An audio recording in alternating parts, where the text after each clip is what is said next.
ఈ వీడియోలో ఒక ఆన్లైన్ లవ్ స్టోరీ గురించి తెలుసుకుందాం. ఆ అమ్మాయి నాకు టెక్స్ట్ చేసింది. సో నువ్వు ఈ వీడియో గురించి చెప్పు, ఆ అబ్బాయి కూడా అర్థం కావాలి నా పెయిన్ ఏందో. ఒక ఆడపిల్లగా నేను ఇంతకు మించి ఏం చేయలేని పరిస్థితి నాతో అయిందాకే వేసిన అని. అసలు స్టోరీలోకి పోతే ఈ అబ్బాయి ఆన్లైన్ లో పరిచయం అయినరు. ఆన్లైన్ లో వీళ్ళు పరిచయం కాస్త ప్రేమగా మారింది. స్టార్టింగ్ లో ఒకరికొకరు తెలియదు. అసలు ఇన్స్టాగ్రామ్ లో డిఎం చేసుకున్నారు. ఒక 3 months వరకు బాగా క్లోజ్ అయిపోయారు. ఎంతలా అంటే ఒకరి గురించి ఒకరు కేర్ తీసుకొని ఒకళ్ళ విషయాలు పర్సనల్స్ అన్ని వాళ్ళు షేర్ చేసుకుంటుండే. ఇంట్లో ప్రాబ్లమ్స్ ఏవైనా అన్ని షేర్ చేసుకుంటారు. ఒకరోజు వీళ్ళు డిసైడ్ అయ్యారు మనం కలుద్దాం ఖచ్చితంగా అని. కలుద్దాం అనుకుని ఒక టెంపుల్ లో కలిసిర్రు. అంత బాగానే ఉంది, పరిచయం బాగా స్ట్రాంగ్ అయిపోయింది. ఆ తర్వాత వాళ్ళిద్దరి మధ్య మంచి లవ్ ఏర్పడింది. అలానే కొన్ని రోజులు కంటిన్యూ అవుతా ఉంది. ఒక రోజు అమ్మాయికి ఇంట్లో పెళ్లి సంబంధాలు వచ్చేసినాయి. వీళ్ళు అప్పటికి చాలా డీప్ రిలేషన్షిప్ ఉన్నారు. లైక్ ఒక హెల్దీ రిలేషన్షిప్ ఎట్లుంటారో ఆ విధంగా అన్ని అయిపోయి అన్ని విధాలుగా డీప్ గా ఉన్నారు. ఆ తర్వాత అమ్మాయికి పెళ్లి చూపులు వచ్చినాయి. అమ్మాయి వాళ్ళ అమ్మ చనిపోయింది కొన్ని డేస్ కి హెల్త్ బాగాలేక. ఆ తర్వాత అమ్మాయి ఏం చేయలేని పరిస్థితి.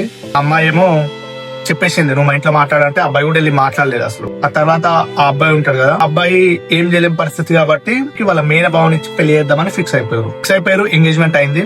బట్ ఆ అబ్బాయికి వాళ్ళ మేన బావకి ముందే ఒక గర్ల్ ఫ్రెండ్ ఉందని ఈ అమ్మాయికి తెలిసింది. చెప్పేసింది నేను అస్సలు చేసుకోను, నాకు ఇష్టం లేదు, వేరే అమ్మాయితో ఉన్నప్పుడు నన్ను ఎందుకు పెళ్లి చేసుకుంటాడు అని. వాళ్ళ ఇంట్లో వాళ్ళు కూడా మ్యాచ్ క్యాన్సిల్ చేశారు. ఈ అమ్మాయి చేయడం ద్వారా ఈ అమ్మాయి ఫోర్స్ చేసి పక్కా మ్యాచ్ క్యాన్సిల్ చేపించేసింది. అయిపోయింది. ఆ తర్వాత ఈ అమ్మాయి చాలా హ్యాపీగా ఫీల్ అయింది. ఇప్పుడు నేను నా బాయ్ ఫ్రెండ్ ని పెళ్లి చేసుకోవచ్చు, మ్యాచ్ క్యాన్సిల్ అయిపోయింది కాబట్టి నాకు స్ట్రాంగ్ రీజన్ ఉంది, ఎవరైనా ఇంతే ఉంటారు, నేను ఈ అబ్బాయితో నా లైఫ్ లాంగ్ ఉంటా అని చెప్దామని ఈ అమ్మాయి ఫిక్స్ అయింది. ఈ అబ్బాయి ఇంత అయినాక ఈ అమ్మాయి పోయి మళ్ళీ అబ్బాయికి చెప్పింది మనం ఇద్దరం పెళ్లి చేసుకుందాం అంటే నువ్వు నాకు అవసరం లేదు, నేను పెళ్లి చేసుకోను, ఆల్రెడీ ఒకరితో ఎంగేజ్మెంట్ అయింది.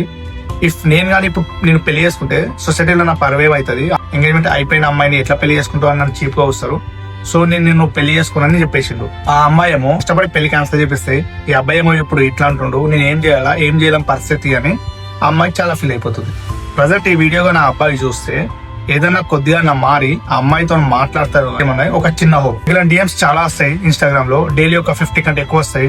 బ్రదర్ మా లవ్ స్టోరీ చెప్పండి, మాలాగా ఇంకొకరికి జరగద్దు, ఈ విషయాలు తెలుసుకొని అవేర్నెస్ తో కొంతమంది అయినా జాగ్రత్తగా ఉంటారని చాలా మంది చెప్తారు. ప్రతి ఒక్క స్టోరీ ముందులో పెడతా. మీరు కానీ ఇట్లా స్టోరీలు ఇంకా తెలుసుకోవాలనుకుంటే మన ఛానల్ ఇప్పుడే సబ్స్క్రైబ్ అయిపోండి. ఇన్స్టాగ్రామ్ లో కానీ నన్ను ఫాలో అవుదాం అనుకుంటే ఇక్కడ షో చేస్తా. అండ్ బై గైస్, రేపు మళ్ళీ తెలుసుకుందాం.